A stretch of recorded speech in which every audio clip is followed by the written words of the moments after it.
On a fait 42 000 $ le premier mois, ensuite je crois qu'on a fait 70 ou 80 et encore 70 ou 80 le mois suivant, donc avec 50% de marge. Après, le gros avantage d'Amazon, contrairement au e-commerce, c'est que en fait, chaque vente que tu fais en pub te ramène des ventes organiques. Plus tu vas faire de ventes tout court, que ce soit en payant ou en organique sur Amazon, plus ton ranking dans les pages va monter. J'ai dû investir genre plus de 100K depuis le début de l'année dans Amazon. C'est des trucs, je sais pas si je les reverrai un jour, tu vois. Pour l'instant, ça marche bien, mais tu sais jamais ce qui peut se passer. J'ai pas du tout joué safe à acheter des trucs qui vont durer dans le temps ou mettre de l'argent de côté pour acheter un autre appart. J'ai tout remis sur Amazon. Et donc ce que j'avais fait la première fois, c'était la même chose, j'avais un peu d'économie. J'ai des amis qui ont un peu investi aussi. Et puis voilà, on a fait autre. Salut Billy, comment ça va?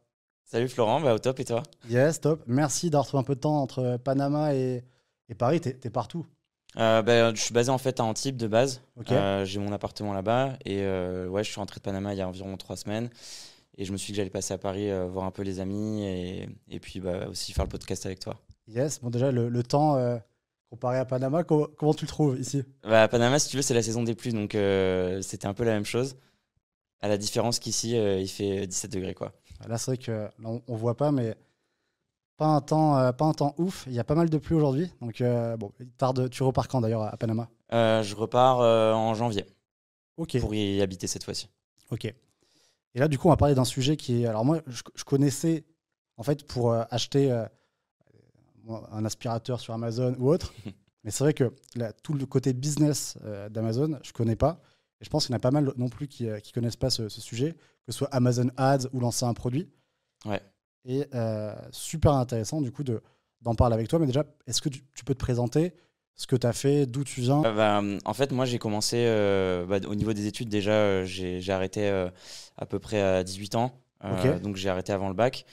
J'ai commencé à travailler avec mon père qui avait des commerces physiques. Et puis, de fil en aiguille, j'ai commencé à vouloir travailler tout seul parce que je ne m'entendais pas forcément bien en famille à cet âge-là. On a plein d'idées, on est jeune et on a envie de faire plein de choses. C'était Du quoi coup, les idées un peu folles? J'avais envie de révolutionner un peu le business familial, de mettre ma patte, mais sans avoir vraiment d'expérience. Donc, c'était pas forcément un bon fit. Et du coup, mon père m'a gentiment invité à aller me faire une expérience ailleurs. Et du coup, j'ai travaillé pendant quelques années dans des beach clubs Ok. en tant que plagiste, chef de rang à Cannes.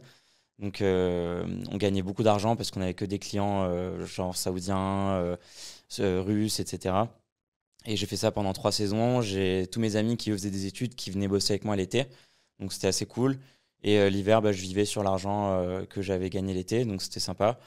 Donc, c'était pas non plus des sommes astronomiques, mais pour quelqu'un qui avait 20 ans à l'époque, c'était cool.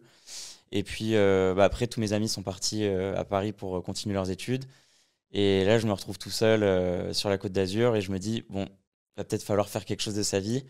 Et du coup, je pars à Paris sans réel but. Je m'étais dit que j'allais faire une formation de ci ou de là. Je me cherchais en fait. Et puis, en fait, mon meilleur pote avait bossé chez Hollister en tant que manager il y a quelques années. Et il me dit, tu devrais y aller, franchement, c'est assez facile de rentrer, c'est assez formateur. Dans la vente, hein. En tant que manager directement. Ok. Et du coup, je me dis, bon, pourquoi pas, fallait juste parler anglais, j'avais un bon niveau d'anglais. D'ailleurs, c'est un paradoxe parce que la plupart de mes potes qui ont fait des bonnes écoles, pas la plupart, mais une bonne partie, parlent moins bien anglais que moi ok. finalement. Mais moi, j'ai toujours adoré ça. Et du coup, me voilà aux entretiens chez Hollister et on me demandait un bac+3 que je n'avais pas. Du coup, Et du coup, j'ai mis que j'avais bac+3. bac Mais plus 3 par quoi? contre, une licence basique. Mais par contre, tout le reste de mon CV était vrai. J'avais bien mis que j'étais plagiste, etc. Et en fait, eux, ce qu'ils voulaient, c'était des transferable skills. Donc, qu'on puisse avoir quelque chose qu'on a appris avant, qui puisse servir dans le poste. Et du coup, tout ce que j'avais appris avant, j'ai pu bien le mettre en avant et ils se sont bien projetés sur le fait que ça puisse servir dans ce job. Et finalement, j'ai passé les entretiens, ils m'ont bien kiffé. Et puis j'ai eu le poste. Et c'est super sympa comme entreprise parce que c'est un peu à l'américaine. Ils vont avoir un process pour tout. Ils vont te former sur vraiment tout un tas de choses. Recrutement, gestion de marchandises, changement de collection. Je gérais 30 employés différents. Donc c'est moi Donc qui t'es faisais les arrivé emplois du direct temps. manager. Ouais, ouais. Donc franchement, c'était hyper formateur. Et donc j'ai fait ça pendant 1 an et demi. Et après, il y a un cabinet de recrutement qui m'a contacté. Et ils me disent, voilà, est-ce que vous serez intéressé pour un poste au printemps Haussmann? Et je dis, bah ouais, bien sûr. Du coup, je vais pour passer les entretiens. Ça se passe bien. Je passe, je crois, 2 ou 3 entretiens. Et me voilà au printemps Haussmann. En tant que, en gros, retail manager, un peu, t'es un peu un manager qui va gérer les relations entre les marques implantées dans le printemps et le grand magasin.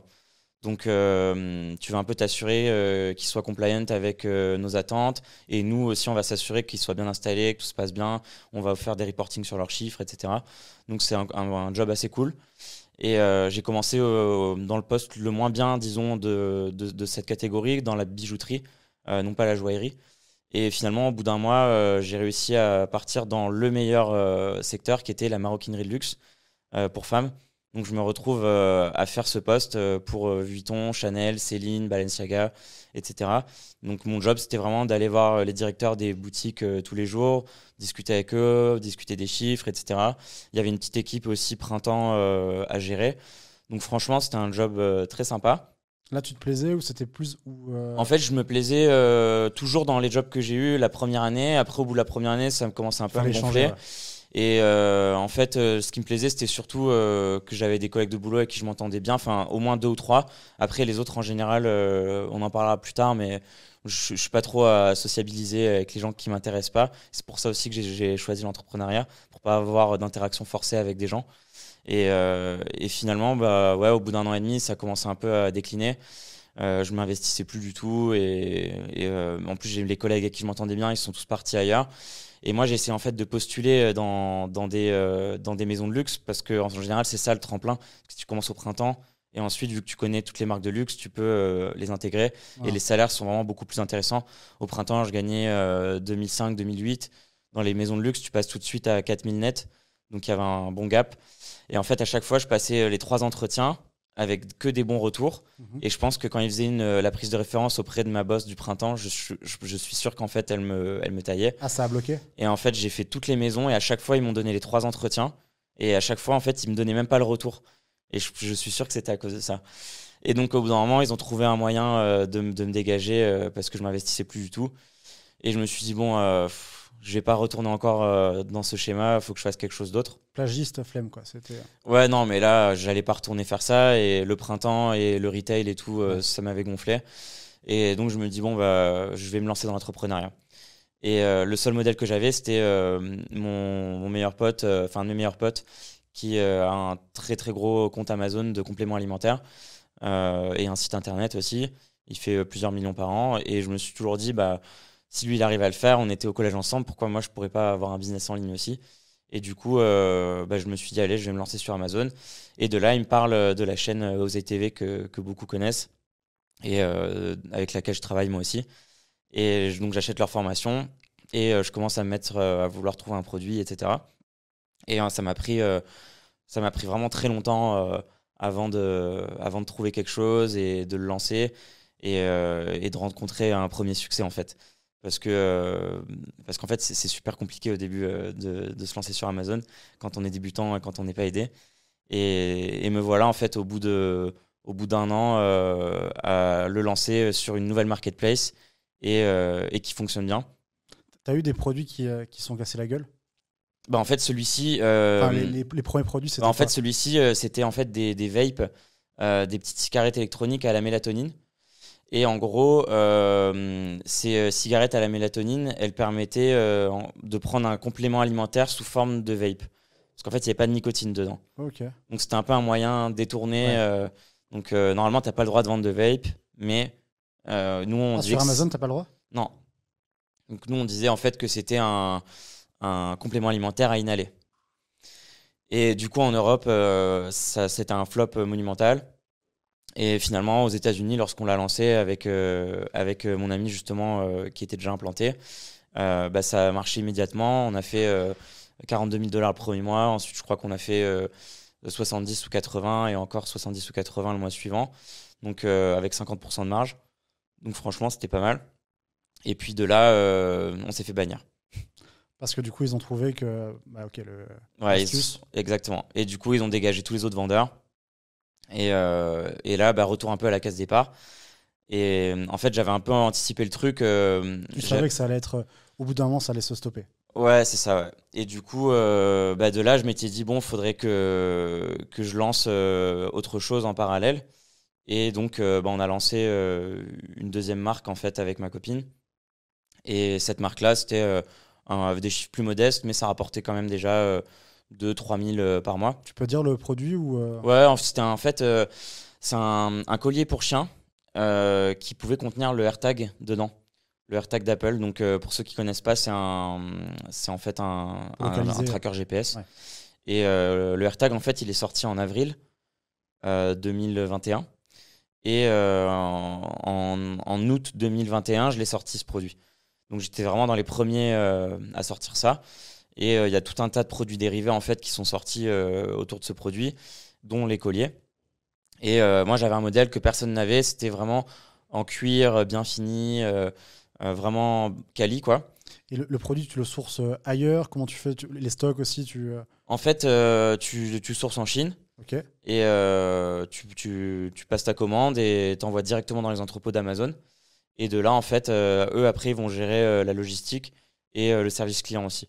Parce qu'en fait, ce qui est cool, c'est la grosse différence en fait entre le e-commerce classique et Amazon, c'est que en fait, le e-commerce classique, tu vas devoir gérer ton stock toi-même. Enfin, je parle du vrai e-commerce, pas du dropshipping. Tu vas devoir gérer ton stock toi-même, le dispatcher, faire les envois. Donc, tu vas prendre un entrepôt, il faudra gérer l'entrepôt, tout le site, les retours, etc. Le service client. Là, en fait, tu envoies ta marchandise chez Amazon et à partir de là, tous les mails clients qui vont arriver par rapport au shipping, c'est Amazon qui va les gérer. Et c'est eux qui vont gérer aussi donc, toute la logistique. Ok, donc Donc déjà finalement, plus simple pour toi, ouais. en fait, c'est automatisé au maximum parce que une fois que le truc est lancé, tu as vraiment quelques heures de travail par semaine, c'est tout. Création du compte, fiche produit. Ouais, alors ça, c'est au lancement. Mais Ok. après, une fois que c'est fait, T'optimises quoi en fait? il n'y a pas grand-chose à optimiser. De temps en temps, tu vas refaire quelques recherches de mots-clés pour t'assurer qu'il n'y en ait pas des nouveaux qui soient sortis et que tu puisses les intégrer dans ta fiche produit. Mais globalement, non, tu n'as pas grand-chose à faire. Les avis, répondre aux questions. Je vois, parfois il y a des petites images à mettre, la description, mais après globalement ça tourne, c'est ça? Ouais, globalement, ça tourne. Et je dirais aussi que la grosse différence avec un e-commerce classique, c'est que tu vas pas avoir de Facebook Ads Manager, de Google Ads Manager, de Webmaster. En fait, tu n'as rien de tout ça. Tu as juste à lancer de la pub et ensuite Sur le Amazon. trafic. Ouais. Et, ok. Et du coup, la barrière à l'entrée, c'est d'avoir un produit, de faire un peu le marketing du produit. Amazon Ads, moi j'en ai jamais fait. Combien ça coûte? C'est différent de Facebook, de Google? En fait, le principe, c'est un peu comme le e-commerce classique, mais sauf qu'Amazon a son écosystème à lui. Donc, tu vas chercher en fait des failles dans l'offre. Donc, c'est-à-dire que, tu vois, il y a une nouvelle tendance qui va sortir. Ça peut être, par exemple, je sais pas, tu vois, ce style de canapé. Ouais. Et ça vient de sortir, tout le monde les veut, etc. Et en fait, avec les outils d'analyse que j'ai, que d'autres utilisent sur Amazon, en fait, on va pouvoir aller analyser les volumes de mots-clés, les volumes de mots-clés que les gens recherchent. Et donc, potentiellement, je peux voir à un moment donné que des gens recherchent ce modèle de canapé, mais potentiellement dans une certaine taille, ou dans une certaine couleur, ou dans un certain matériau. Et en fait, au bout d'un moment, donc c'est bon, on sait que ça se vend bien, on l'a déjà vu, tout le monde en parle. Mais en fait, on va aller chercher des sous-niches, donc des failles dans l'offre. Et de là, on va essayer d'aller combler cette faille et lancer un produit qui va combler cette faille. Donc l'idée, c'est pas de lancer la même chose que le voisin, c'est d'arriver avec une nouvelle offre qui répond à une demande. Donc c'est ça la grosse différence avec Amazon, c'est que, enfin en tout cas, c'est l'approche que moi j'ai, c'est de répondre à la demande et non pas de créer la demande. Donc moi, je lance pas des trucs un peu fantaisistes ou à risque. Tout simplement parce que bon, tu as 90% de chances que ça marche pas, 10% de chances de faire énormément d'argent quand tu as une idée innovante. Mais moi, je préfère limiter le risque et lancer plusieurs produits qui vont faire, tu vois, 10 000, 15 000 de chiffres par mois qui vont me rapporter 30% de marge. Donc, tu vois, 3 4 000 de profit par mois et t'en lances 3, 4, 5 et t'es bien. Et t'as pas pris trop de risques parce qu'en plus, t'as énormément diminué le risque en lançant plusieurs produits au lieu d'en lancer qu'un seul. Et là, au moins, tu es sûr que voilà, tu lances un truc, les gens le veulent. Et le stock, tu prends combien de produits quand tu. Si demain, par exemple, tu veux lancer un nouveau produit, tu dois en acheter combien pour l'activer? En général, tu vas lancer ton produit avec 2 mois de stock d'avance. Et 2 mois de stock, ça représente combien de pièces? Bah, ça va dépendre en fait du volume de cette niche. Donc tu vois, typiquement, je disais ce canapé. Ce canapé, ça se trouve, ça génère en moyenne par vendeur 50 000 par mois. Et à ce moment-là, ça veut dire qu'il faut prévoir pour 100 000 euros de stock à la revente, soit à peu près 30 000 euros de marchandises à l'achat. Après, tu peux avoir des beaucoup plus petites niches. Par exemple, je sais pas, le petit porte-bougie là, c'est peut-être des produits qui se vendent pour 5 000 6 000 euros par mois en moyenne. Donc, tu vois, si tu commandes 2 mois de stock, tu vas devoir en commander pour 12 000 euros à la revente, soit à peu près 4 000 euros à l'achat. En fait, l'idée de commander 2 mois, c'est d'avoir assez de temps pour pouvoir recommander et se faire livrer sans être out of stock. Parce qu'en fait, tu as 1 mois de fabrication et ensuite 1 mois de livraison si tu passes par les océans. Donc, il faut prévoir 2 mois. C'est pour ça que je prévois toujours 2 mois d'avance. Et toi, tu pars sur des produits qui coûtent cher de base à l'achat ou des produits plus cheap? Non, je pars toujours sur des produits sans me mettre de barrière en fait. À part des produits vraiment hyper oversize Ouais. ou qui pourront pas être stockés chez Amazon en fait. Ou alors des produits électroniques qui vont me poser des problèmes de SAV ou des produits alimentaires aussi. J'évite. Mais sinon, je me mets pas trop de barrières sur le prix ou sur quoi que ce soit d'autre en fait. T'as testé quoi comme produit? J'ai testé pas mal de choses. Si tu peux le dire, évidemment. Alors, je peux pas tout dire, mais On va dire ceux qui ont pas forcément marché. alors il y en a un qui a pas trop marché. C'était un tapis pour s'essuyer les pieds dans un style un peu genre boho que j'ai lancé avec ma copine et qui a un peu floppé. Mais sinon, dans ceux qui ont marché, il y avait le collier pour chien qui a très bien marché.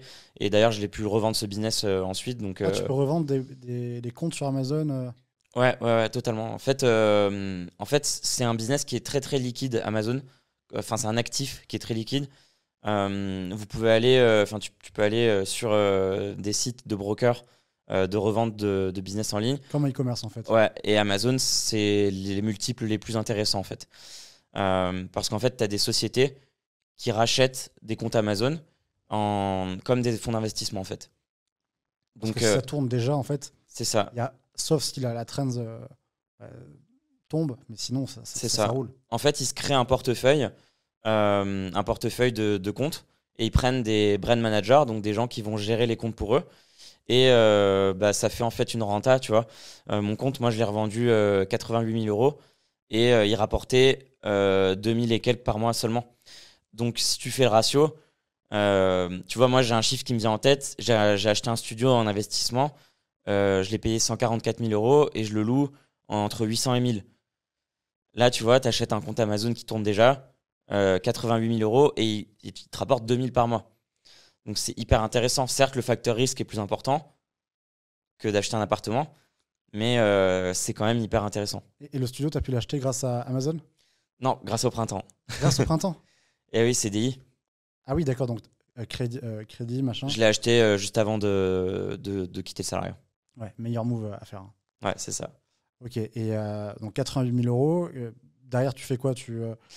C'est une grosse somme? Derrière, en fait, j'ai pas voulu y toucher du tout. Donc, j'ai tout gardé pour lancer en fait d'autres marques. Et j'ai lancé en fait 6 autres marques. Donc, j'ai fait un peu un dispatch en fait dans l'investissement. J'ai pris un peu plus de la moitié, enfin un peu moins de la moitié, soit 40 000 euros que j'ai mis dans un gros projet que 2 amis à moi sont en train de lancer. Donc c'est un très gros produit, un peu compliqué à lancer et très cher. Toujours sur Amazon? Ouais. Ok. Donc sur le marché américain, c'est un produit qui se vend 1600 euros à peu près et qui est très gros. Et du coup, j'ai investi donc 40 000 là-dedans pour 6,5% des parts. Donc j'espère que ça marchera bien. Je te le souhaite. Et là, ça y est, on va le lancer ils vont le lancer. Moi, j'ai aucun rôle dans ce business. Ils vont le lancer dans 2-3 semaines. Là, on attend la marchandise. Donc, on espère de gros chiffres. Les concurrents font en moyenne entre 150 et 200 K par mois de chiffre d'affaires. Et on arrive avec une offre vraiment bien meilleure que les autres. Donc, on espère vraiment cartonner, quoi. Et du coup, pour faire mieux et du coup payer moins cher, tu dois prendre vraiment en gros ou c'est pas... En fait, quand tu fais un produit 100% customisé, tu as des minimums de commandes et parfois tu dois avoir des coûts en termes de moule. Donc typiquement, si tu veux faire un porte-bougie 100% customisé, tu vas devoir payer un moule. Et le moule, il coûte parfois 800 000 euros, voire plus. Donc ça va être l'investissement de départ. Et après, ouais, tu auras un minimum de commandes. Souvent, c'est 500 ou 1000 que tu dois passer. Donc là, en l'occurrence, sur ce produit qui est très cher, je crois qu'on en a commandé moins, c'est 200 ou 300, quelque chose comme ça. Mais à plusieurs centaines de dollars pièce. Donc c'est différent. Et après, sur les 88 000, donc il y avait 40 000 dans ce projet. Et j'ai lancé d'autres marques, une avec un associé qui est un ancien élève que j'accompagne, enfin que j'ai accompagné. On a lancé 3 produits ensemble. Donc moi, j'ai investi à peu près 15 000 euros dedans. Avec ma copine, on en a lancé un autre encore qui a coûté à peu près 15-20 000 aussi. Et à chaque fois, tu arrives à faire une renta? Oui, bien sûr. Ou dans le pire des cas, le pire des cas, c'est break-even et je récupère l'argent et je lance autre chose. Donc là, dans tous ceux que j'ai lancés, il y en a un où peut-être ce sera le cas. Pour l'instant, ça va, c'est toujours en profit. On va voir, on va repasser encore une commande. On en est déjà à 2 commandes. Si on voit qu'à la 3e, ça décolle pas, je récupérerai la mise et puis je lancerai autre chose. Mais pour vraiment flopper, perdre son argent, en général, c'est que tu es très débutant. Parce que c'est que tu as fait une très mauvaise, un très mauvais casting, quoi. Et tu es obligé de faire des ads ou tu peux le faire tourner en organique standard? Non, tu es obligé t'es obligé de faire tourner des ads. Ah ouais? Ouais. En fait, le marché américain, il est très, très, très compétitif. En France, pas obligatoire. En France, ça n'a rien à voir. C'est beaucoup plus calme. Aux États-Unis, en fait, Amazon, c'est une vente sur 2.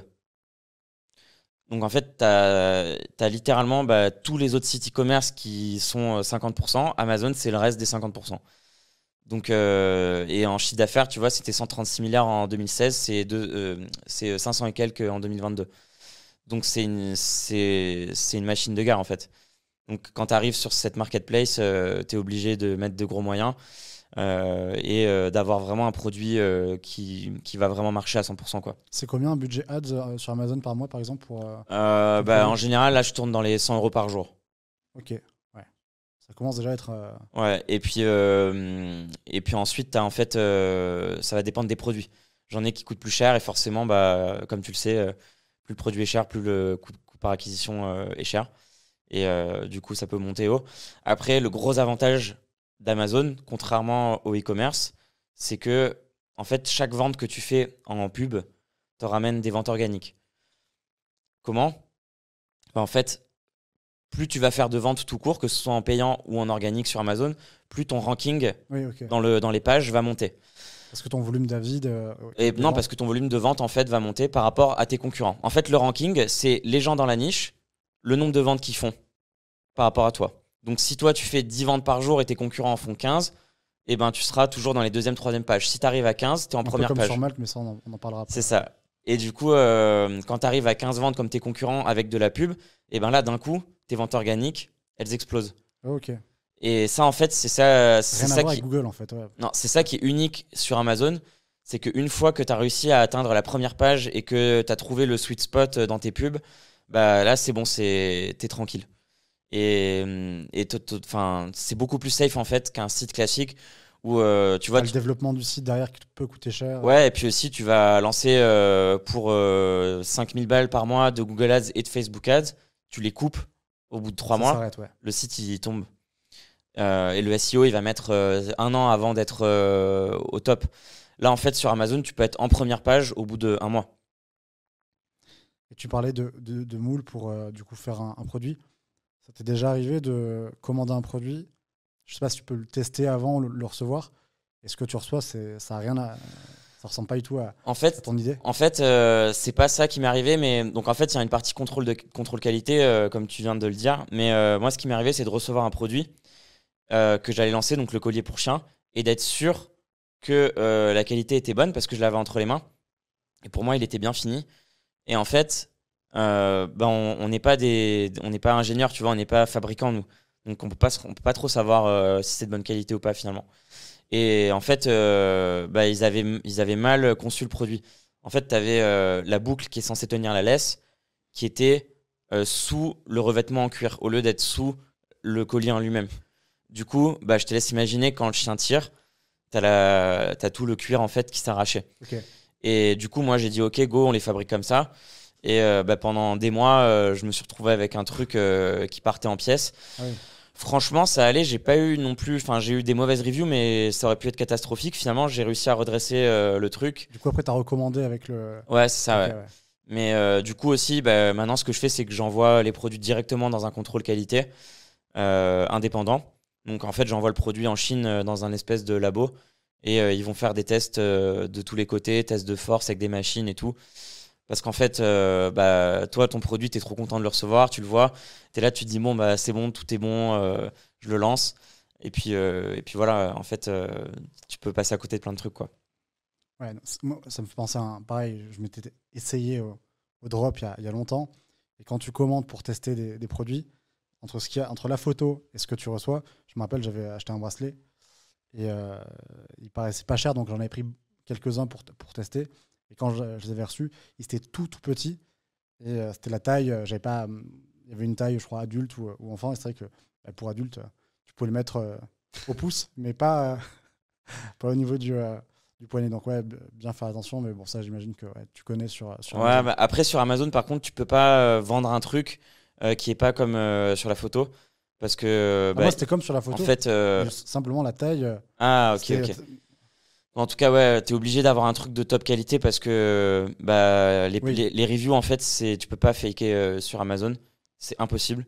C'est hyper, hyper, hyper surveillé. Ils regardent les adresses IP, ils regardent tout. Tous les sites qui permettaient d'avoir de fausses reviews, Ah, ça existe, ça? ils ont été rachetés ou fermés, rachetés par Amazon ou fermés. Les plateformes de freelance, elles se sont faites presser par Amazon pour interdire de demander à des gens de laisser des reviews. Donc avant, tu pouvais aller demander à des mecs Salut, est-ce que je pourrais te filer 30 balles pour que tu me laisses une review et je t'envoie mon produit. Enfin, tu commandes mon produit. Et maintenant, ils ont dans leur algorithme certaines plateformes de freelance. Ils détectent les mots genre review, Amazon. Et en fait, tu es instantanément banni quand tu fais ça. Du coup, tu es obligé d'avoir un produit de très bonne qualité parce que les moindres mauvaises reviews, elles coûtent très très cher. Et c'est très compliqué d'en obtenir aussi parce que Peu t'as de pas le gens en laissent, droit. ouais. En fait, t'as pas le droit de demander au client de te laisser une review 5 étoiles s'il aimait le produit. Tu peux pas lui envoyer d'email. Et tu as une demande de review automatisée, mais Amazon a fait en sorte que maintenant, quand la personne a coché qu'elle souhaite plus être contactée par Amazon, elle reçoit même plus les demandes de review. Du coup, en fin de compte, Ouais, galère. j'ai des produits où je vends 300-400 unités par mois et j'ai que 30 reviews en 4 mois. Tu vois? C'est vrai que parfois, j'en vois laisser des avis hyper détaillés, super quali. Là, en fait, c'est juste des mecs qui ont kiffé le produit et qui se sont dit, bon, bah, ok, je mets un avis parce que du coup, personne les pousse à. Ok. Ouais, exactement. Et donc, par contre, à contrario, quand il y en a un qui va pas être content, bah, t'es sûr que tu vas l'avoir la mauvaise review. Là, j'ai un de mes produits qui est un produit de musculation avec un de mes associés qui est en métal, donc soudé. Et une des pièces en métal a été mise du mauvais côté. Du coup, le produit est inutilisable. Et, T'avais je combien, pense que c'est un cas unique. t'avais combien de pièces Je sais pas, 300-400, je crois, un truc comme ça. Mais les autres, il n'y a pas eu de souci. Donc je pense que c'est un cas isolé. Ok. Et le gars, il nous a massacré. Il nous a mis une review, une étoile avec photo. Et voilà, pour aller rattraper ça après, c'est compliqué. Et t'arrives après à, je sais pas, à mettre une photo, montrer que c'était Non, en fait, tu peux pas répondre à la review. Par contre, tu peux contacter le client en privé et lui proposer un remboursement. qu'il enlève son avis. Tu peux pas lui demander d'enlever l'avis. Ah, donc c'est fait. Tu le rembourses et tu vois comment ça se passe. Waouh. Donc, en fait, sur Amazon, le vendeur, c'est la dernière roue du carrosse. Le client est roi. Ils peuvent renvoyer les produits parfois dans des états catastrophiques et Amazon va quand même les reprendre. Ok. Donc voilà, une fois que ça marche, tu gagnes très bien ta vie et ça marche bien, etc. Mais quand tu as un problème, en général, c'est un problème à cause d'Amazon. Parce qu'ils ne sont pas d'une grande aide, le support est pas top, et puis ils vont toujours mettre en avant le client avant toi. Donc voilà, il ne peut pas y avoir que des avantages. Ok, ouais, non, c'est intéressant. Moi, je connaissais pas du tout Amazon. Et c'est vrai que quand tu vois des livraisons parfois, même, tu commandes le matin, tu peux l'avoir dans la journée. Ouais, ouais. Ça, c'est Bah, complètement ouf. d'ailleurs, tu vois, c'est intéressant ce que tu dis ça parce que le produit que je vendais à plusieurs dizaines de milliers d'euros, la vape, par mois, quand on s'est fait bannir, on était à faire le jour où on s'est fait bannir, on faisait 5000 la journée. Et le lendemain, on avait des stocks de malade. Alors, on avait un stock de fou, on avait 50 000 euros à l'achat de stock.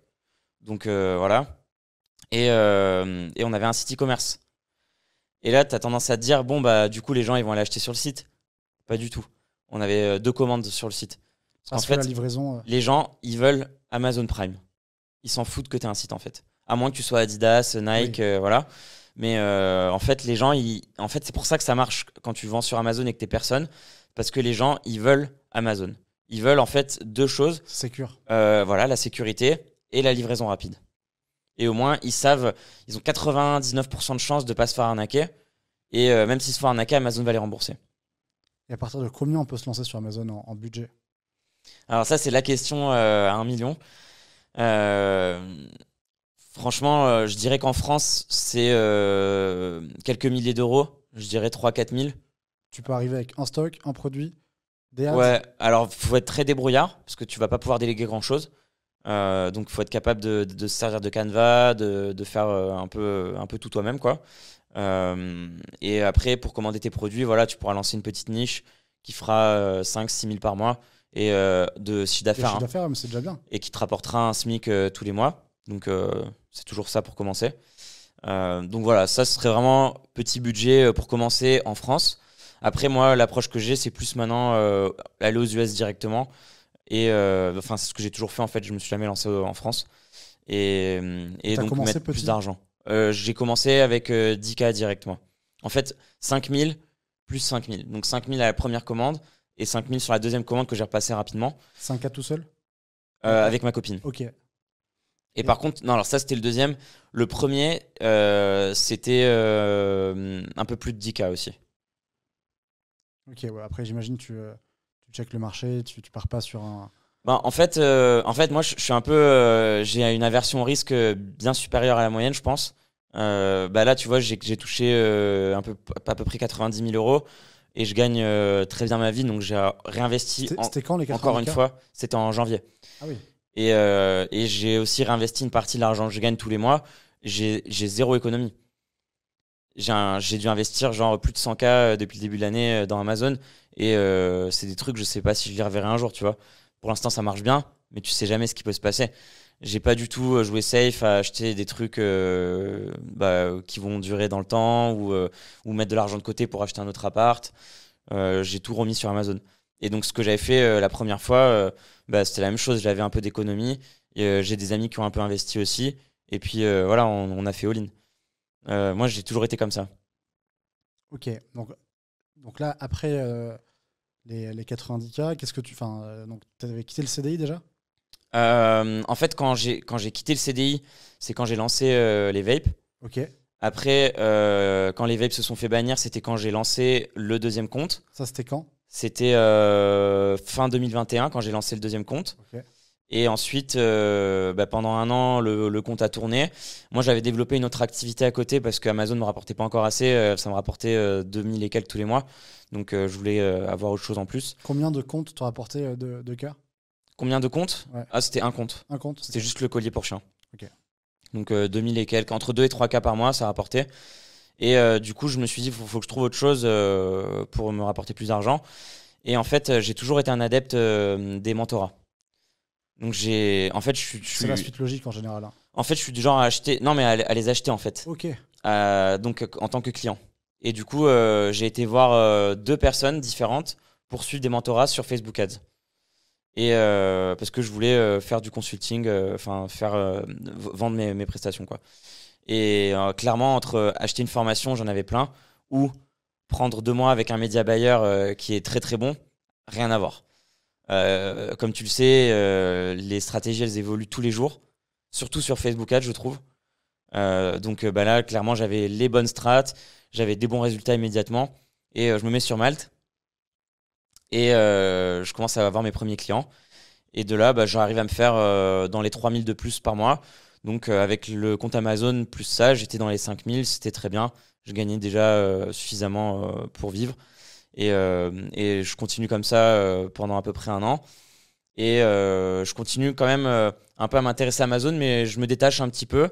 Je gère le compte, mais j'ai en fait dans ma tête, je me dis il faut que je le revende pour pouvoir faire un effet de levier en fait. Et du coup, au bout d'un moment, je me dis allez hop, là c'est bon, je le vends. Ça faisait pile un an. Et donc là, c'était fin d'année 2022. Et au bout de 3 mois, je trouve un acheteur. Enfin, au bout d'un mois, je trouve un acheteur. Au bout de 3 mois, je touche l'argent. Et donc, nous voilà, début d'année 2023. J'ai l'argent de la vente du compte. Et donc là, je lance plein de nouveaux comptes. T'en as lancé combien? J'en ai lancé donc un avec un ancien élève. J'ai investi dans celui à 40 000 dont j'ai parlé tout à l'heure. Un avec ma copine. J'en ai un autre que je suis en train de lancer avec mon père parce que j'ai formé mon père à Amazon aussi. Et je crois que c'est tout. Ouais, c'est ça, ça fait 4. C'est vrai que le sujet des parents, tant qu'ils ne voient pas l'argent qui rentre, ils disent non, en fait, ça ne marche pas. Et dès que tu leur montres, bah oui, mais regarde, là, ce mois-ci, j'ai fait tant. Et, ça, c'est vrai que moi, c'était pareil sur le côté freelance. Ils ont peur. Est-ce que ça a marché, machin? C'est ça. Dès que ça commence à rentrer, ouais. Et du coup, avec la légitimité que j'ai pu avoir sur cette vente de compte, je me suis dit, faut que je capitalise dessus. Et en fait, j'avais déjà été interviewé sur mes premiers résultats sur OSE TV. Et du coup, j'ai créé à Julien et je lui dis est-ce que ça te dirait qu'on refasse une vidéo pour la vente de mon compte? Ça n'a jamais été fait sur ta chaîne. Et il me dit ok, écoute, super idée, c'est parti, on l'a fait. Et du coup, on l'a fait et je me dis je vais pas avoir beaucoup d'occasions de pouvoir parler à Julien. C'est un mec très pris et qui a plein d'autres choses à faire que de discuter avec moi. Grosse chaîne YouTube en plus. Exactement. Et je me dis, je vais essayer d'auditer un peu ce qu'il a déjà fait et je vais essayer de lui proposer une idée de business qui pourrait l'intéresser. Et donc, je lui propose 3-4 trucs, ça l'intéressait pas trop, c'était pas pertinent. Et en fait, il me répondait des choses concrètes comme quoi ça ne pouvait pas marcher. Et je lui dis, ok, c'est vrai, il a raison. Et en fait, j'arrive avec une idée après de monter un programme de mentorat avec lui sur sa chaîne. Parce que justement, moi, j'en avais eu en tant que client et j'adore le format, j'y crois. Parce que je sais qu'il y a des résultats quand tu t'investis. Parce que la personne, si elle est légitime, derrière, elle va te délivrer de la vraie valeur. Et donc, le format formation, il est top. Lui, il a déjà, pour moi, la meilleure formation FR sur Amazon. Et je lui dis, voilà, pourquoi pas avoir aussi des vendeurs Amazon, donc pas des gens qui se prétendent experts ou je sais pas quoi et qui vendent des coachings. Parce que sur le marché français, sur Amazon, il n'y a quasiment que ça. Personne qui partage de résultats. Et donc, je dis, nous, moi, les résultats, tu les connais, tu les as vus. Toi, lui, il est encore vendeur Amazon, il fait encore énormément d'argent sur Amazon, donc il est légitime aussi. Je lui dis, faisons une équipe de mentors. Donc, lui, bien sûr, il est plus du tout dans le mentoring, mais je lui dis, on peut constituer une équipe et lancer ça. Il me dit, ok, on va structurer ça et on teste. Et on l'a lancé en janvier, donc de cette année. Et ça a très bien marché, on a eu des super bons retours. Et de là, donc, j'ai constitué une équipe avec 2 autres personnes. Et maintenant, on accompagne à peu près une quinzaine d'élèves tous les mois. Et je peux pas donner les chiffres, mais ça a très bien marché. Et les clients sont contents, nous, on est très contents aussi. Le taux horaire est vraiment très intéressant pour nous et la valeur partagée pour les clients. Et pour moi, elle n'a même pas de valeur. Je pense que de donner clé en main des connaissances pareilles, pour moi, si on pouvait le vendre 15 000, je le vendrais 15 000. Parce que si derrière, la personne, elle met vraiment tout en application, elle peut clairement monter un business qui va lui rapporter peut-être 3-4 000 tous les mois. Et pour moi, ça vaut de l'or, ça. Et donc, le format a très bien marché. Aujourd'hui, ça marche encore très bien. On a des nouveaux clients tous les mois. Et donc, c'était un peu la suite logique pour moi après avoir rencontré ces succès. Et on en arrive à Malte. Ouais, j'ai l'impression à chaque fois que tous les invités, ils ont un lien avec Malte, que ce soit Emmanuel, Alex, pareil, de Père et Fiche, on a bossé ensemble sur Malte, Thomas, et du coup, toi aussi. C'est ça. En fait, moi, j'avais fait Facebook Ads au début. Et j'ai pivoté du coup sur Amazon parce que...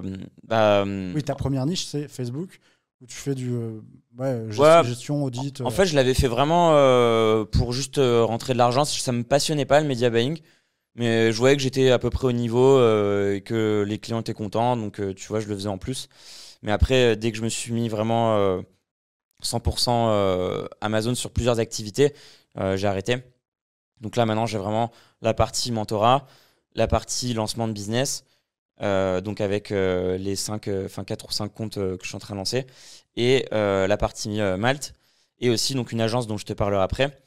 La partie Malte, en fait, je me suis mis, j'ai pivoté en tant qu'expert Amazon, et je voyais que j'avais quand même pas mal de demandes, et assez régulièrement.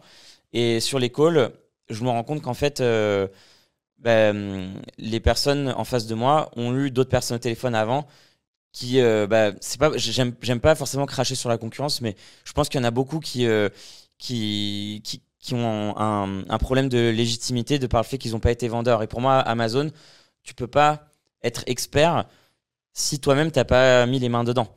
Parce que bon, ok, t'as appris la théorie, mais si tu connais la théorie et que t'es pas capable de le mettre en pratique, moi en tout cas en tant que client, je poserais la question à la personne, si tu connais tout aussi bien, pourquoi tu fais juste freelance? Parce que de lancer un business Amazon, ça rapporte beaucoup plus d'argent. Et finalement, y a personne qui peut répondre à ça parce que je pense que peut-être qu'ils n'étaient pas assez bons pour monter un business Amazon finalement. Et donc les clients, finalement, j'arrivais à les rentrer, je pense, assez facilement grâce à ça. Parce que je leur disais, voilà, moi, j'ai réussi à le faire, donc je peux le faire pour vous. Et donc, grâce à ça, j'ai rentré pas mal de clients sur Malte, ça s'est bien passé. Et je suis rapidement arrivé Super Malter 2 en quelques mois là. Et bientôt 3, j'espère. Et ouais, Belle voilà, donc progression, comment? Belle progression. Belle progression. Ouais, Super Malter, c'est. Et puis des clients aussi assez intéressants. J'ai rentré une PME française de fabrication de chocolat pour aller former leur équipe au siège. Donc je crois qu'ils font 180 millions par an. J'ai vu le post LinkedIn. Donc très cool. franchement, c'était trop gratifiant d'aller former une équipe e-commerce entière, des gens hyper intéressants qui ont entre 30 et 50 ans et qui ont déjà un bon background, et d'aller au siège et de pouvoir travailler avec eux, c'était trop intéressant. Et ça, c'est grâce à Malte. Ouais. C'est intéressant parce qu'à chaque fois, il y en a, ils pensent que tu peux pas forcément trouver des contrats sympas, intéressants où tu t'y retrouves. Et c'est toujours top que là, tu me parles en plus d'une niche qui n'est pas forcément. Là, Facebook, c'est plus simple, Google, c'est plus simple. Mais sur Amazon, on peut se dire, est-ce qu'il y a vraiment des gens qui vont être intéressés? Ouais, en fait, c'est bizarre parce qu'aux US, il y a déjà 50 000 agences Amazon et 50 000 experts. Et en France, en fait, il y a même des plateformes freelance. Je sais pas si tu connais la crème de la crème. Ouais, bien sûr. L'autre jour, je voulais m'inscrire. Il n'y avait pas de thématique Amazon? Non. Et je leur écris au support pour savoir s'ils peuvent l'ajouter ou comment on peut faire. Parce que je ne pouvais même pas candidater, en fait. Sur le post, oui, ok. Et du coup, je leur ai mis, j'ai commenté un post du CEO l'autre jour en lui mettant dommage, c'est la marketplace numéro 1 en France, 500 milliards de CA, premier site e-commerce en France, et vous proposez même pas le poste, alors qu'ils proposent des postes de freelance dans des trucs ultra nichés qui doivent faire rien en CA. Pourquoi? Et moi, je trouve ça dommage.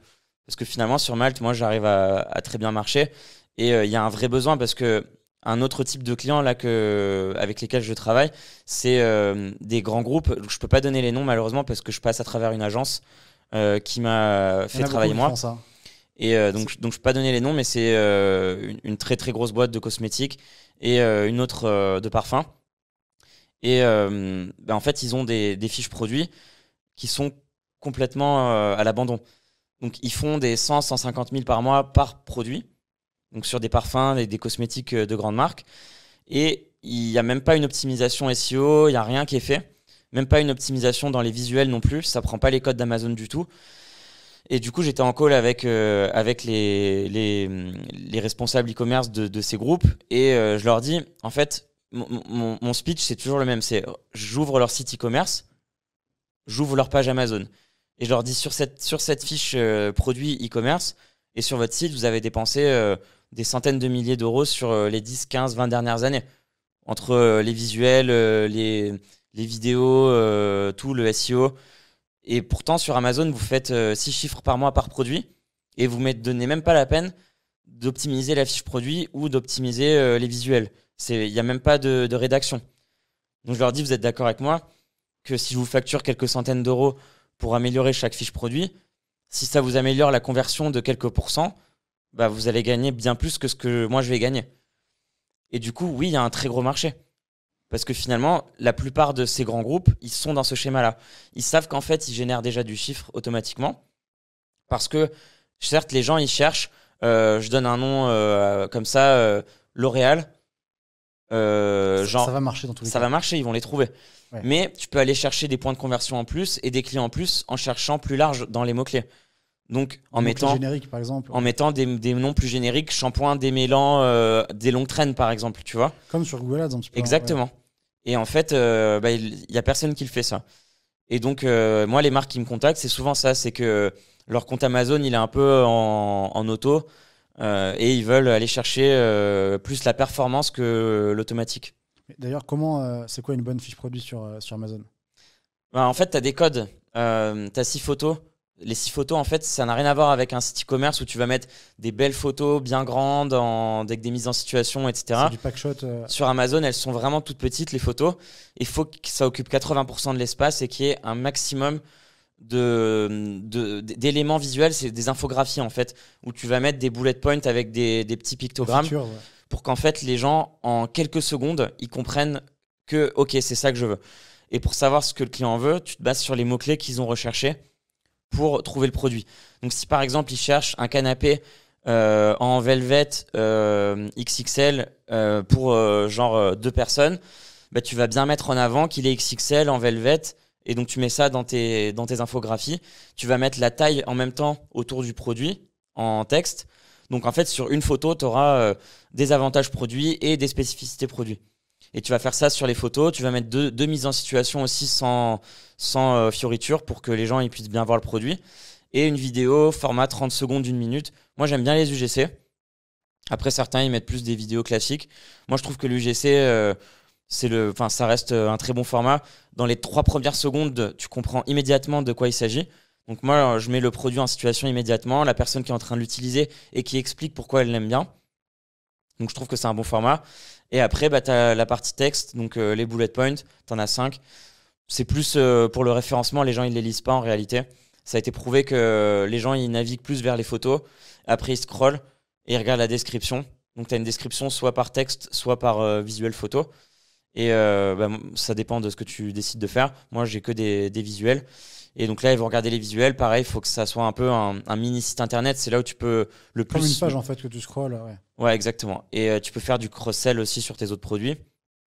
Et de là, là c'est bon, le client, il a vu tout et il va acheter. Mais bref, pour en revenir donc aux grandes marques, ils font pas du tout ça. Et c'est là qu'il y a un vrai marché. C'est d'aller leur faire comprendre qu'il y a quelque chose à faire. Et tu en as qui l'ont déjà compris et qui viennent à toi et qui te disent ok, combien ça me coûterait pour que ce soit mieux. Et tu as déjà réussi à rentrer sur une grosse marque, d'un grand groupe ou autre. C'est déjà en automatique, ça marche bien.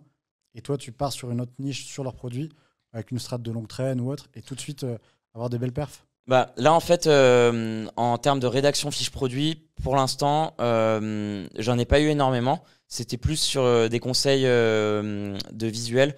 Donc, en fait, ce que je fais, c'est que je fais un brief où je vais leur dire, voilà, photo 1, photo 2, photo 3 jusqu'à 6, la description photo, etc. Et je leur donne un brief qui donne à leur DA. Ou alors aussi, on a refait avec mon agence récemment le Brand Store. Donc, c'est pas la fiche produit, c'est vraiment le Brand Store. Donc, ça reprend, c'est comme un site internet dans Amazon. Ça reprend toute la gamme de la marque. Ouais, et donc, tu as un lien, tu peux cliquer et tu arrives. Ouais. Okay. Et donc ça, c'est pour la grande marque de cosmétiques dont je parlais tout à l'heure. On a refait vraiment tout leur brand store, donc toute la structure. Parce qu'en fait, ils savent pas comment le structurer parce que c'est des templates dans Amazon. Donc, ils peuvent pas savoir quelle taille fait chaque truc et comment ils vont pouvoir l'articuler. Donc, en fait, on leur a fait toute la structure avec 3 propositions différentes. Et ensuite, ils vont l'intégrer avec leur DA. Donc ça, c'est ce qu'on a proposé récemment. La société de chocolat, je les ai formés directement dans leur siège. Et là, on a une autre mission qui est bouclée normalement à 99%, enfin pas bouclée, mais closée, donc sur la société de parfum. Et là, ça va être de refaire 77 fiches produits avec un total de 150 variations. Et là, on est sur donc toute la partie texte, plus le brief pour leur direction artistique. Donc c'est vraiment une refonte totale de toutes leurs fiches. Toi, il y a un type de mission que tu préfères Ça j'aime bien. parce que c'est assez facile à faire, à exécuter en fait. Tu sais, une fois que tu en as fait une, après, c'est bon, tu les enchaînes. Surtout quand c'est au sein de la même niche, tu vas un peu retrouver les mêmes mots-clés. Enfin, tu vas pouvoir enchaîner facilement. Et puis, c'est quelque chose que je maîtrise parfaitement, donc j'aime bien faire ça.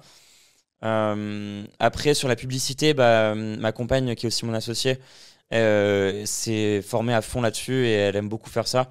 Donc, on a certains clients aussi en PPC qu'elle accompagne. Après, ouais, je pense que voilà, c'est ça vraiment ce que je préfère.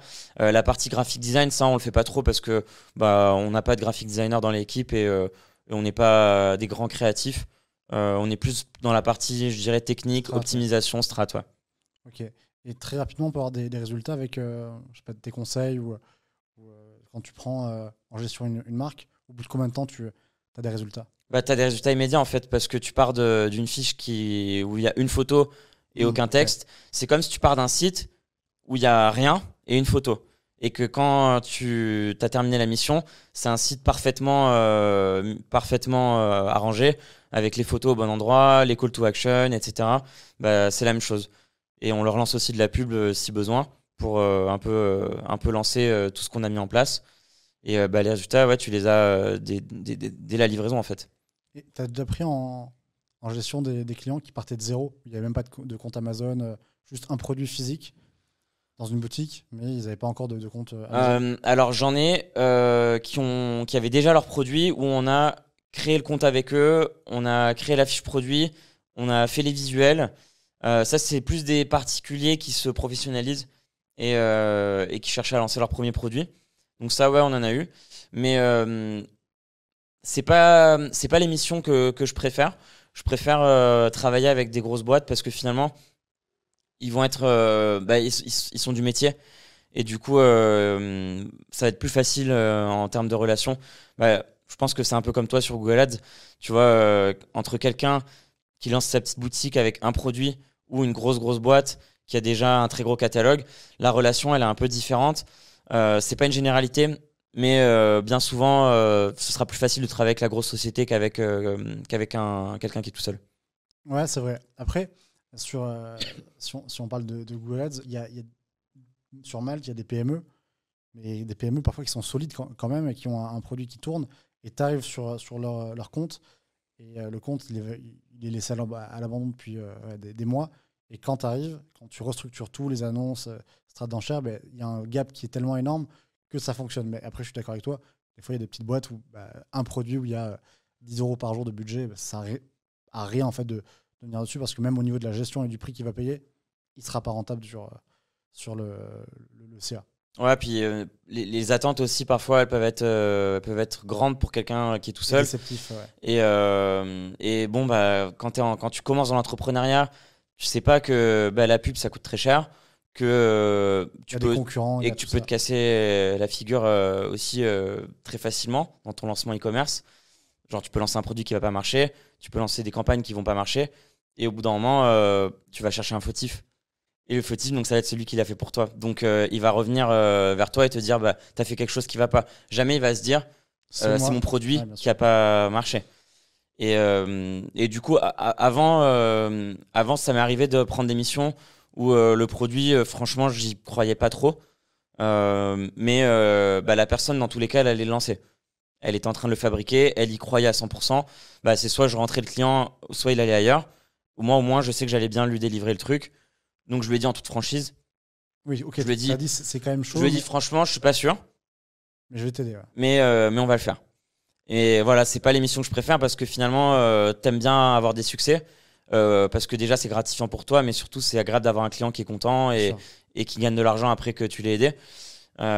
Donc, c'est pour ça que voilà, maintenant, je préfère Tu prendre, choisis, ouais. prendre des missions où je sais que j'ai un taux de succès quasiment garanti, quoi. Et toutes ces missions-là, ça arrive principalement de Malte, bouche à oreille, LinkedIn. Comment ça se passe? Là, je dirais que c'est un peu LinkedIn et Malte. LinkedIn, je m'y suis mis il n'y a pas très longtemps, comme tu as pu le voir. Et en fait, j'ai déjà 4 ou 5 personnes qui m'ont contacté. Donc, ça a été assez rapide. Et sur Malte, je pense que j'ai au moins 3 demandes par semaine, 3-4 demandes par semaine. Donc ça va plutôt Des bien. demandes quali ou Ouais, des demandes Ouais. sérieuses à chaque fois. En fait, quand c'est des demandes, oui, j'ai ça qui est bloqué sur mon tu compte le vois dans le message en fait. depuis 3-4 mois, machin. En fait, ça veut dire que la personne, elle génère même pas de chiffre d'affaires. Elle est bloquée sur un truc qu'elle comprend pas.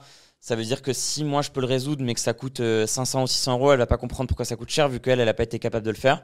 Et j'ai déjà eu le cas, en fait, de quelqu'un qui m'a dit, voilà, j'arrive pas à faire ça, est-ce que tu peux m'aider? J'ai passé une demi-journée.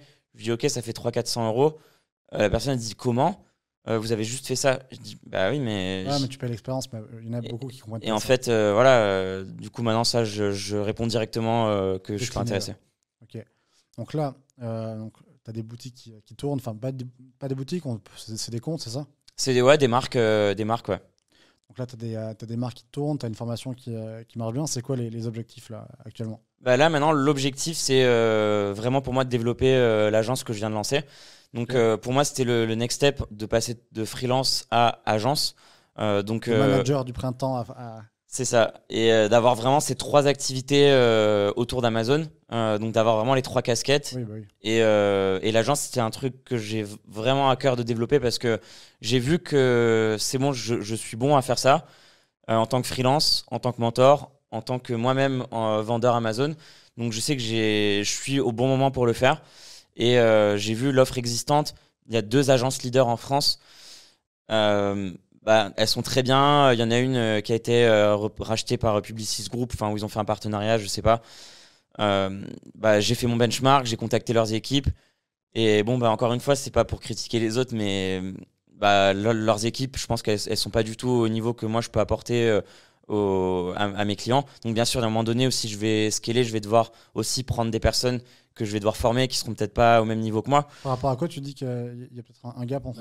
J'ai fait des calls avec eux en me faisant passer pour un client, je les ai un peu challengés pour voir le niveau et je vois que ça suit pas trop, quoi. C'est quoi les questions où tu t'es dit, ok, là, ils ont. Typiquement, une de ces 2 boîtes, ils ont un formulaire en ligne pour obtenir un devis qui en fait t'amène vers un call avec un membre de leur équipe, mais tu as quand même des tarifs qui s'affichent, il me semble. Et en fait, ils te demandent est-ce que vous voulez refaire 1 photo, 2 photos, 3 photos, 4 photos de votre listing. Et ça s'arrête à 4. En fait, si tu veux avoir un bon listing Amazon, il n'y a personne qui a 4 photos. Tu es obligé d'en avoir 6. Sinon, l'algo, déjà, il te met de côté. Donc déjà, un formulaire qui te propose d'avoir que 4 photos alors que tout le monde doit en avoir 6, ça fait pas sérieux, je trouve. Peut-être qu'après l'interview, du coup, sur le formulaire de la boîte, tu as remarqué 6 photos ou plus. Je sais pas. Mais en tout cas, voilà, je pense qu'il y a un marché à prendre là-dessus. Je vois aussi que les founders de ces autres agences, c'est des gens qui viennent pas forcément directement d'Amazon. Alors l'une, oui, c'est des gens qui travaillaient chez Amazon. L'autre, pas du tout. Et donc, voilà, ils ont rencontré le succès, ils ont de belles équipes, ils font de gros chiffres d'affaires. Mais je pense que j'ai quelque chose à apporter de plus, justement, du fait que j'ai une expertise beaucoup plus poussée que leurs employés. Donc après, voilà, il faudra le développer et je verrai bien comment je me débrouillerai pour avoir une équipe au même niveau. Mais en tout cas, pour l'instant, on est 3. On peut déjà rentrer pas mal de clients. Après, on verra comment ça se passera, si ça se développe davantage. Mais là, voilà, mon objectif, c'est vraiment de continuer sur cette voie, de pouvoir continuer à rentrer des PME, des entreprises françaises. Je me focus vraiment à 100% marché français. Et voilà, après, pourquoi pas m'associer avec une autre agence plus grosse qui n'est pas Amazon et pouvoir avoir accès justement à leur carnet d'adresses, à leur fichier client, en fait. Parce que des agences traditionnelles ont forcément des clients qui vendent sur Amazon. Faire le pont entre un client qui vend ses produits sur Google Ads ou Facebook qui sont pas encore sur Amazon et du coup exactement. le parallèle. Okay.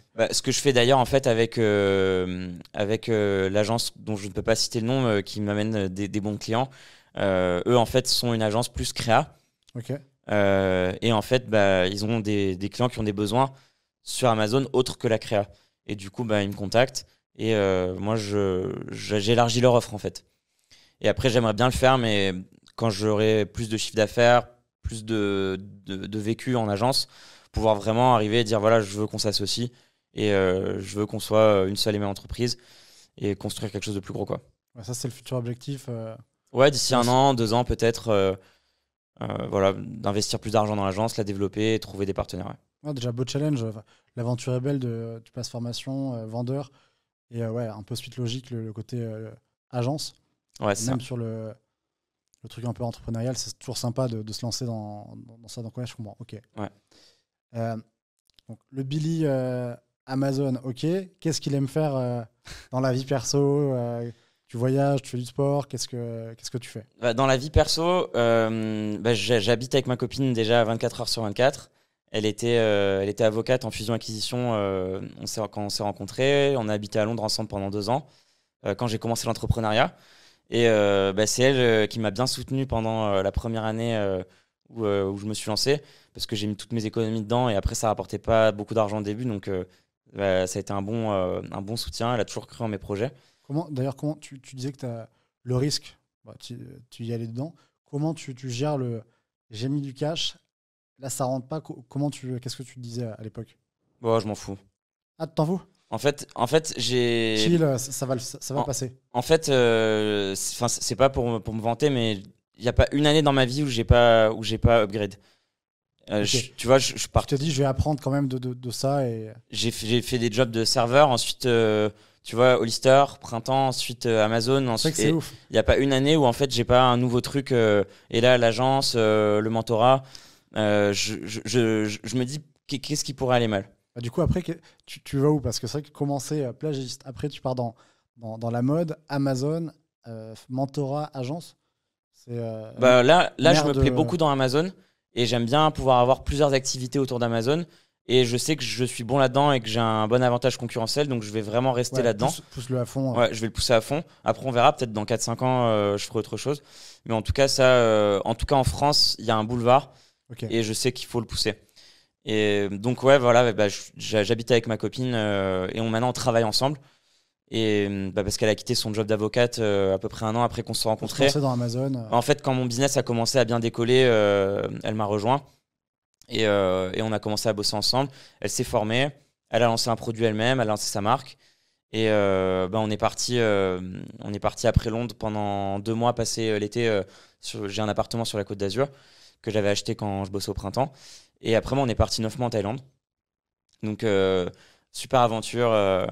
On a vécu une vie que je pensais jamais avoir dans ma vie, quoi.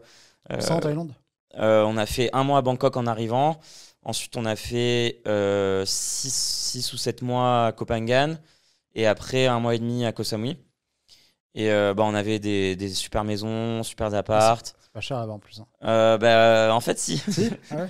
En fait, la Thaïlande, maintenant, enfin, ça dépend où tu vas. Ouais, c'est ça, c'est toujours pareil en fait. Koh Phangan et Koh Samui, c'est les 2 endroits les plus chers de Thaïlande, je pense. On louait une maison, ça coûtait quand même 2000 € par mois, tu vois. Donc c'est pas, enfin, ça va, c'est pas non plus un truc de ouf, mais c'est la Ça reste Thaïlande. cher, ouais. Donc ça coûte quand même cher. Et puis après, à Koh Samui, on avait un appart pareil qui coûtait, je crois, 1800, qui était dans une belle résidence, mais c'était pas non plus une résidence de dingue. Mais ça va, on était dans des logements stylés. Mais voilà, ça coûte quand même un peu d'argent. Et puis au bout d'un moment, au bout de 2 semaines, t'as plus envie de manger des pâtes thaï à 60 centimes. Donc finalement, t'as pas envie de faire les courses non plus. Donc tu manges au resto midi et soir. Et ça coûte 15-20 balles le midi, 30 le soir, mais finalement, C'est 30 bien. jours par mois. Finalement, on dépensait beaucoup. Mais c'était une trop bonne expérience, incroyable.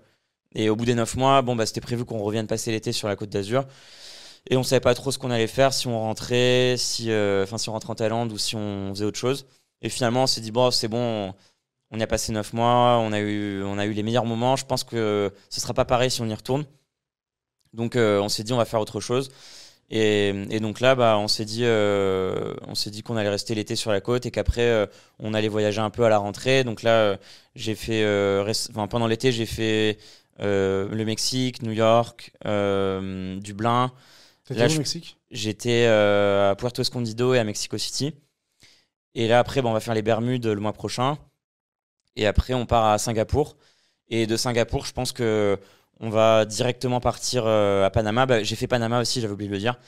Et en fait, le but, ça va être de rester à Panama 6 mois dans l'année pour avoir la résidence et la résidence fiscale pour pas payer d'impôts. Ok, et peut-être même faire un 24 heures dans la vie de Billy à Panama sur Quand tu Amazon. veux. Bah, ok, je te prends au mot. Ok, Tu pars quand? en janvier. En janvier, ok. Tu viens en février. Faut prendre les billets. On sera pour une petite anecdote qui va peut-être te motiver encore plus, dans un immeuble où apparemment les narcos viennent en vacances.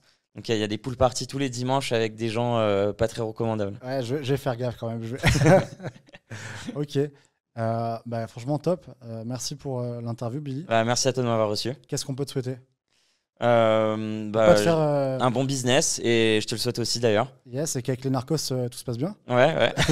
Et toi, que la chaîne YouTube se développe bien, que Malte continue dans cette voie, et que tu cartonnes bien sur LinkedIn aussi. J'ai vu que ça marchait bien. Yes, bon, on essaye du moins sur Malte et YouTube, LinkedIn, mais ouais.